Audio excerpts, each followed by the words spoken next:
collars and your prong collars.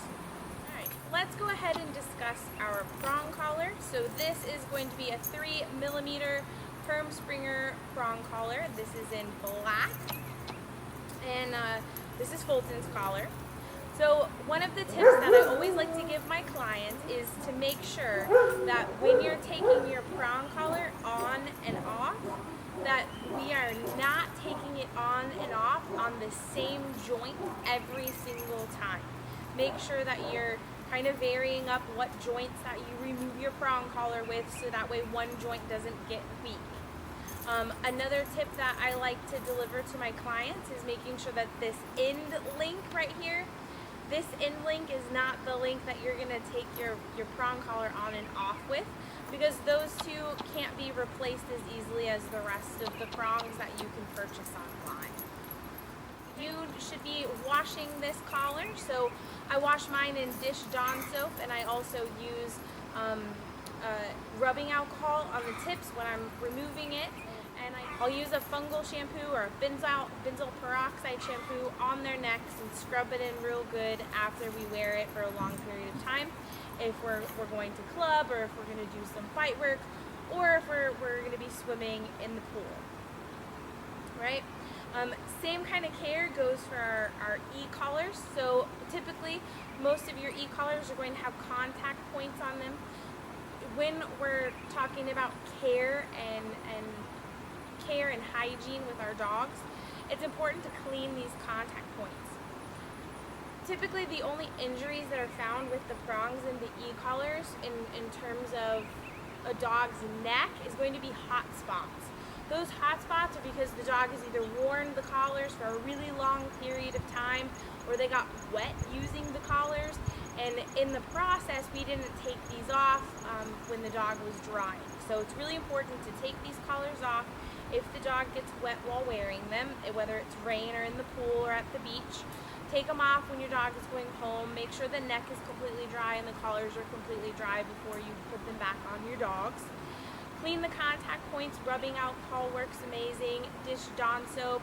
If you're going to the beach, make sure if you have a Kurrigan Herm Sprenger prong collar that one does not go to the beach, but the rest of them are fairly good in beach water, and you should be rinsing these in Dish Dawn soap and cleaning them. Rubbing alcohol works amazing for the contact points again. And make sure that you hang up your collars to dry them all before we put them back on the dog. And then you want to make sure that your dog is also clean.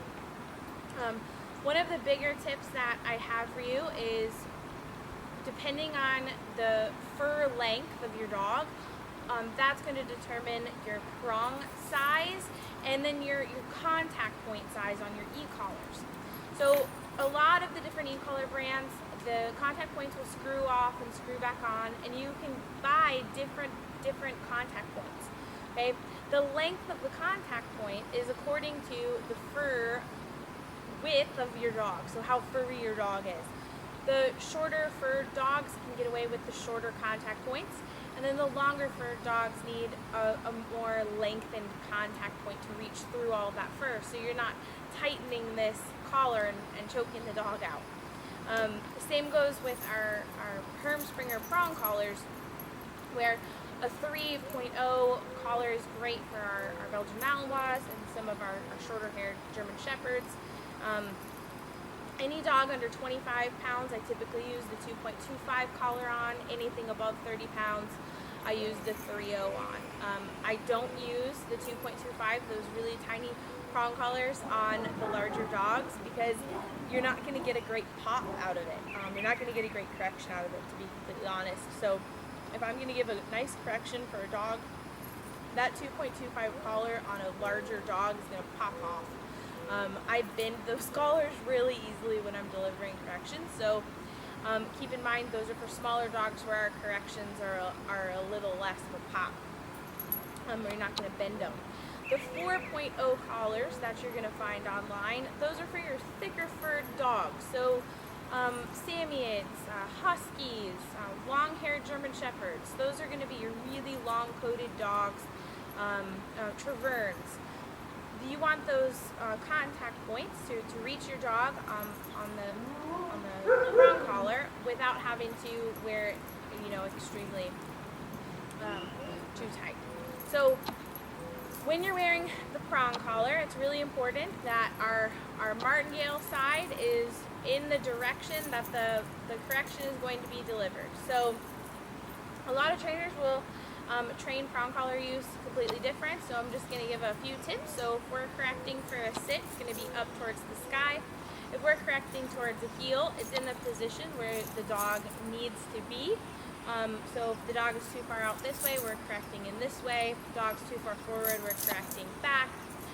For a down, it's not down towards the ground, more so as it is forward in like a diagonal. So we don't want to yank their head towards the ground, we kind of want to pop them forward here. I prefer my prong collars to have a swivel, so a D-ring and an O-ring, not two O-rings. The reason I prefer a swivel on mine is so that my leash doesn't twist up. Again, that's handler preference. And then some care on our leads. So I have two different leads here in front of me. I have a Biothane lead. This was made a really long time ago, I think like 2015, from a company called Combat Canine. I would love for them to revamp this one leash. I think I gave away my traffic lead to one of my clients, and I'm kind of pissed about it. I really want my traffic lead back, but it is what it is. So the Biothane leads are a great tool, especially if it's really, it's a great tool. It really is. You can get these wet. They make Biothane with grippers now, so that way you don't have to necessarily use gloves. I typically do use my gloves with my Biothane leads. And the one thing I will say though is that I do not give corrections with Biothane leads. Okay? Moving on to corrections. If you want a reliable leash to give corrections on, and you want that nice pop and crisp snap, you're going to want a nice leather collar. Leather collars require care. Get some leather conditioner, make it malleable, make it your own. They come in the mail and they're pretty stiff, and I'll typically take like maybe a week or two and I'll make it malleable. So I'll put some conditioner on it, I'll dunk it in some water, I'll move the leash around. So this one's a fairly new one. It just came out of the package, I think like a week or so ago, and it still has some breaking in to do.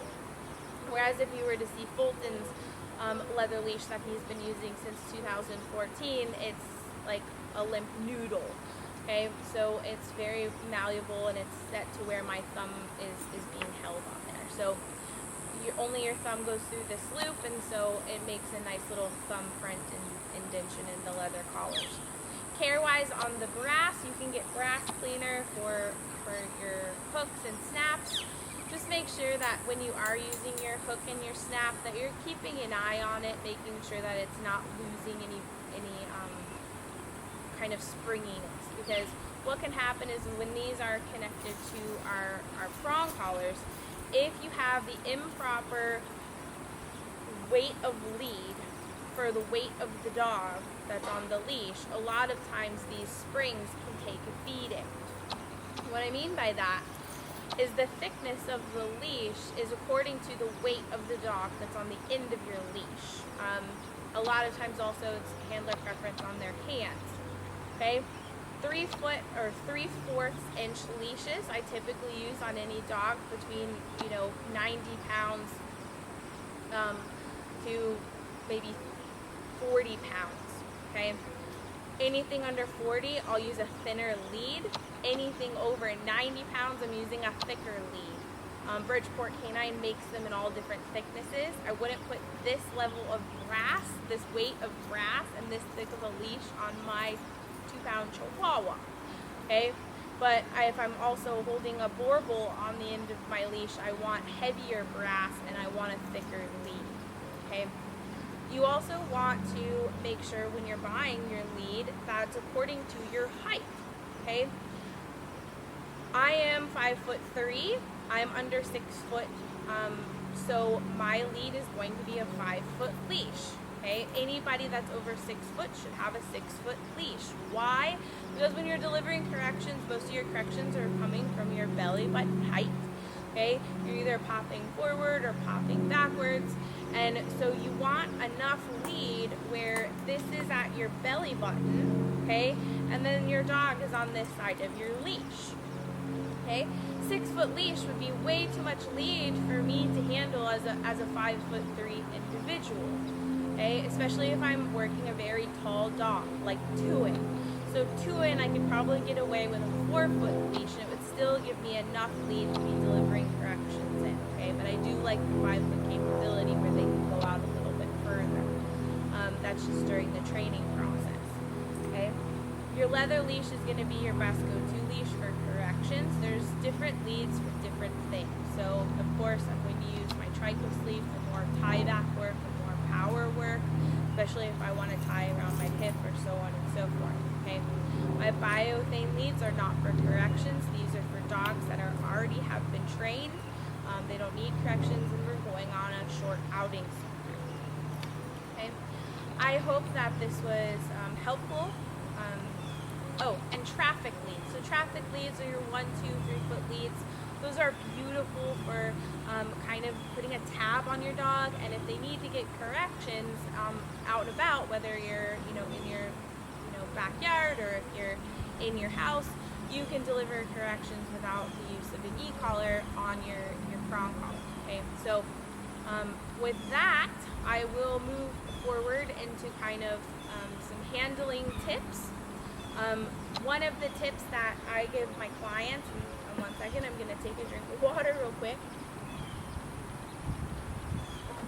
Okay. One of the tips I like to give my clients is make sure that if you are delivering corrections on these, or you are putting some sort of context on these items, which is what is called the maintaining variable, okay, that you're kind of varying your behavior, okay? What I mean by that is if we do have a traffic lead on the dog and it's hanging on the dog, when you go in for corrections, every time you touch that traffic lead when it's connected to the dog's collar, you shouldn't be angry. You shouldn't be going in with anger. You shouldn't be chasing your dog around to touch that, okay? So you need to be putting into scenarios into your training work where you're touching that traffic lead and giving some food, or touching that traffic lead and giving a reward, touching that traffic lead and watching TV, okay? The same goes for wearing your items. The very first year in all of my puppies' lives, we wear these items like t-shirt and jeans. So you're gonna see videos of puppies that I've raised in the past and puppies that I'm currently raising, and they wear these items. Are they in use? Probably not, okay? But they wear them. Why? Because I want them growing up not understanding that these are only used for punishers, okay? That these are good items, they're jewelry, they're something that they wear on a daily basis. So I'm gonna put my e-collars, I'm gonna put my prong on my dog, and we're gonna go and watch a movie, okay?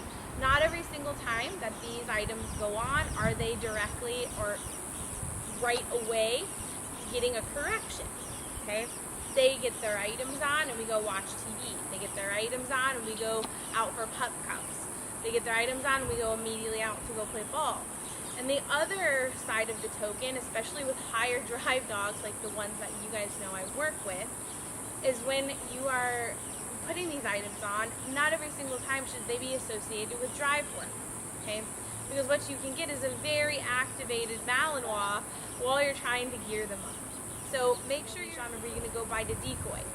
Okay, you put it on, you go do some fun things or some neutral things around the house, like, taking your dog into the bathroom to use the bathroom. I don't know, making some food in the kitchen or doing some place work. So these become jewelry, okay?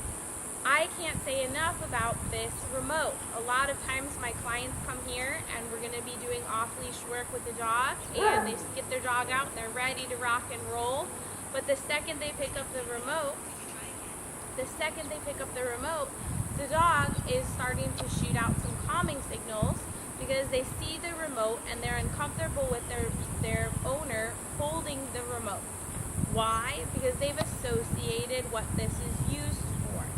It is really important not to take the remote out and point it at your dog. It's really important not to say, if you do that one more time, I'm going to go get your e-collar, and then you go get it, okay?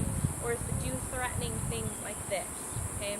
So if you're going to be out and you're going to be doing your off-leash work, same thing goes with our leashes and our long lines.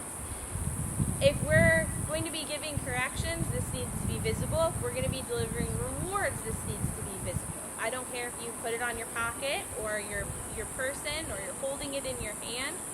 Your dog shouldn't be able to tell your body language and your tones on when you're going to be giving correction versus when you're going to be delivering a reward.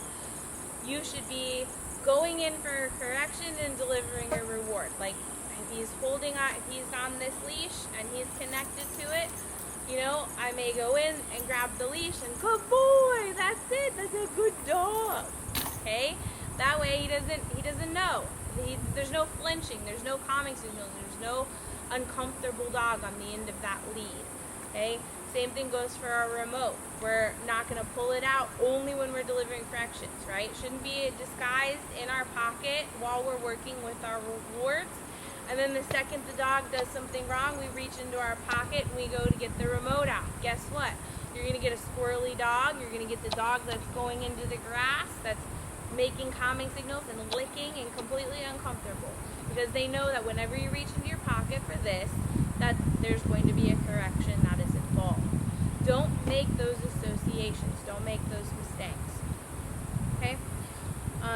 I hope that this was very helpful for everybody, and I look forward to doing some more tips and handling videos for all of you in the future. Okay?